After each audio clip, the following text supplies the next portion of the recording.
des difficultés à reconnaître le genre d'un nom. Vous ne savez pas si ce nom est masculin ou féminin. Quel déterminant placer devant tel ou tel nom? Est-ce le, la, mon, ma, une ou bien un? Y a-t-il une règle qui permet de savoir si ce nom est masculin ou féminin? Bon, pour répondre à toutes ces questions, j'ai aujourd'hui ce qu'il vous faut.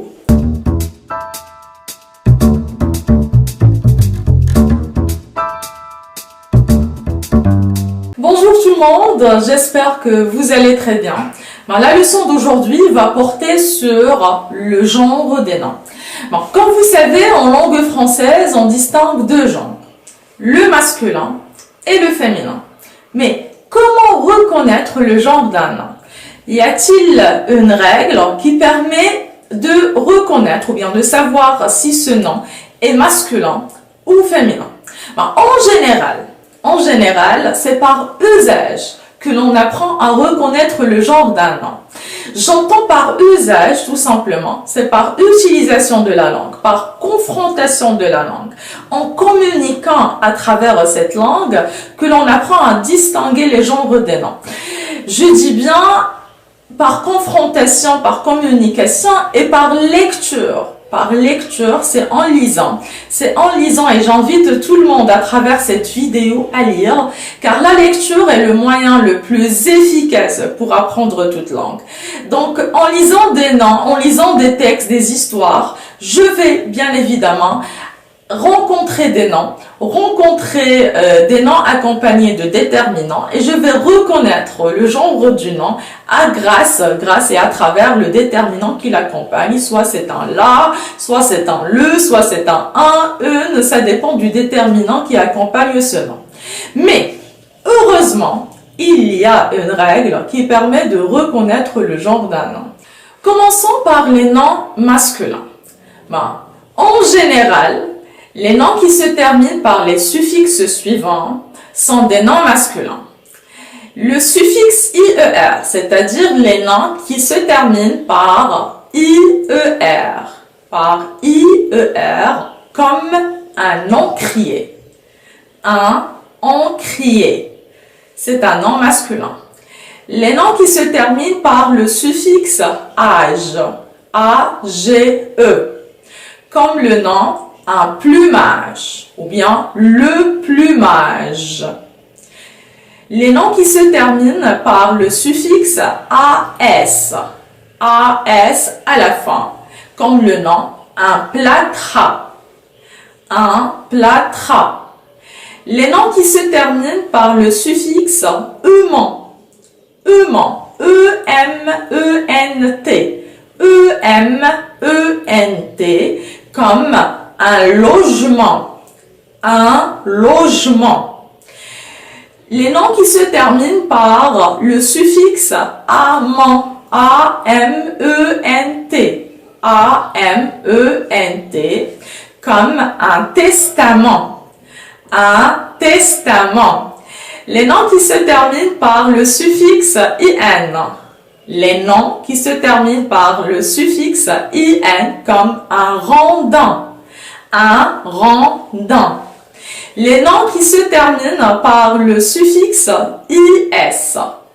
Le suffixe IS comme un roulis ou bien le roulis. Les noms qui se terminent par le suffixe ON. ON comme un coupant. Un coupant. Les noms qui se terminent par le suffixe ion ou bien I-2-L-O-N, I-2-L-O-N, comme un goupillant, un goupillant. Les noms qui se terminent par isme, isme, I-S-M-E, I-S-M-E, comme un héroïsme, un héroïsme. Les noms qui se terminent par O-I-R, O-I-R, comme un miroir, un miroir. Donc je répète, voilà la liste des suffixes. dans les noms, ou bien qui terminent des noms masculins, vous avez IER, le suffixe AGE, âge, le suffixe AS, le suffixe EMENT, EMENT, le suffixe AMENT, AMENT, le suffixe IN, IS, ON, ION, I2LON, ISME, ISME et OIR. Non seulement les noms qui se terminent par ces suffixes sont des noms masculins, mais nous avons aussi les noms des arbres.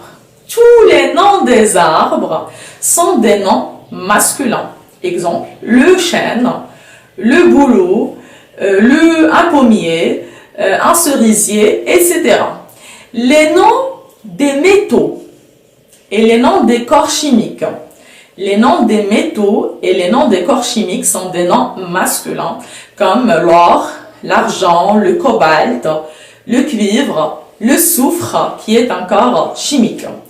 Les noms des jours, comme le lundi, le mardi, le mercredi, le jeudi, etc. Les noms des mois sont des noms masculins. C'est le février, le janvier, le décembre, etc. Ce sont des noms masculins. Les noms des saisons sont des noms masculins, comme le printemps, l'automne, l'hiver, l'été, etc. Et les noms qui désignent des langues sont des noms masculins, comme le français, le russe, le flamand, l'arabe, l'anglais, etc. Passons maintenant au nom féminin. Les suffixes qui terminent les noms féminins sont un peu plus nombreux que ceux qui terminent les noms masculins. Donc permettez-moi de les citer. Vous avez le suffixe ed, A-D-E, comme dans colonnade, une colonnade. Le suffixe A-I-E, et, comme dans une chaînée. Le suffixe A-I-2-L-E, aille, comme dans une pierraille, Le suffixe A-I-N-E, N, comme dans douzaine, une douzaine. Le suffixe aison, A-I-S-O-N, comme dans le nom une cargaison, Le suffixe ison, I-S-O-N, comme dans une trahison. Le suffixe A-N-D-E, onde, comme dans une offrande, Le suffixe E avec E accent aigu, E, comme dans une poignée, Le suffixe anse avec E-N-C-E, comme dans une exigence, Le suffixe E-2-S-E, comme dans une richesse, Le suffixe heure, E-U-R, comme dans douleur. Mais attention, là, il y a une exception, sauf deux noms, honneur et labeur, qui se terminent par EUR et qui sont des noms masculins. On dit un honneur et un labeur. Le suffixe IE, comme dans jalousie, une jalousie. Le suffixe I-2-L-E, comme dans le nom une brindille, Le suffixe is, I-S-E, comme dans une gourmandise, Le suffixe sion, S-I-O-N, comme dans pression, une pression. Le suffixe sion avec T-I-O-N, comme dans une dentition, Le suffixe T avec T-E accent aigu, comme dans une bonté, ou bien la bonté. Et le suffixe ur avec U-R-E, comme dans le nom la morsure, ou bien une morsure. Il y a aussi d'autres noms qui sont des noms féminins. Ce sont les noms des sciences. En général, sont des noms féminins comme la chimie, la physique, la médecine, la géologie, sauf le droit qui est un nom, qui est une science et qui est un nom masculin. Le genre des noms des villes peut donner lieu à certaines hésitations. Donc, il n'y a pas vraiment une règle qui permet de savoir si cette ville est féminin ou masculin. Donc, il est aisé, et ça c'est une recommandation, il est aisé de tourner par l'expression la ville de Paris, la ville du Caire, la ville de Safi, la ville de Rabat, afin d'éviter toute erreur. Il y a aussi des noms douteux, c'est-à-dire des noms qu'on peut employer soit au féminin, soit au masculin. Exemple, le nom après-midi. Alors, le nom après-midi peut être employé dans les deux genres. Soit vous dites un après-midi, soit vous dites une après-midi. Bon, les noms aussi avant-guerre, entre-deux-guerres, après-guerre sont d'un genre indécis, c'est-à-dire soit ils sont employés au féminin, soit ils sont considérés comme des noms masculins. Comment expliquer cela? Eh bien, ça dépend de votre pensée. Si vous pensez en termes de temps, c'est-à-dire le temps avant-guerre, après-guerre, entre-deux-guerres, eh bien là, vous employez le nom au masculin.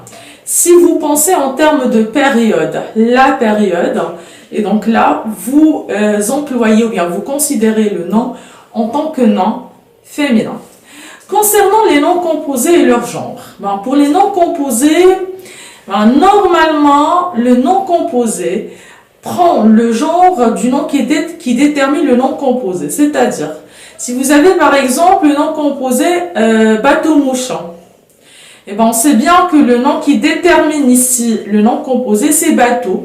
Et donc, le nom composé est un nom masculin. Vous dites un bateau-mouche. Si vous avez par exemple l'avant-scène, eh ben, le nom qui détermine ici le nom composé, c'est la scène. Et vous dites une avant-scène. Ou bien une basse-cour, car le nom qui détermine ici le nom composé, c'est cour. Et vous dites une basse-cour. Les noms composés qui sont formés de verbes et d'un nom complément, comme porte-plume, abat-jour, sont des noms masculins. Donc vous dites un porte-plume, un abat-jour. Et les noms composés qui sont formés d'une préposition et d'un nom sont aussi des noms masculins, comme un en-tête, un sous-marin.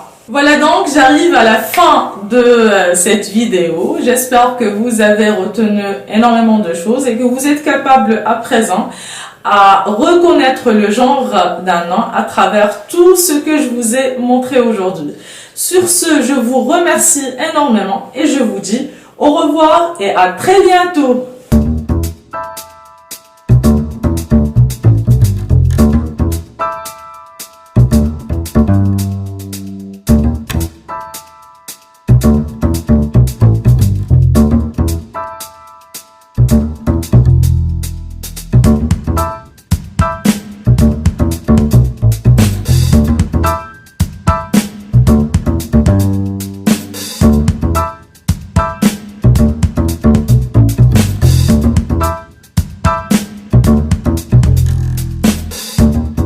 Thank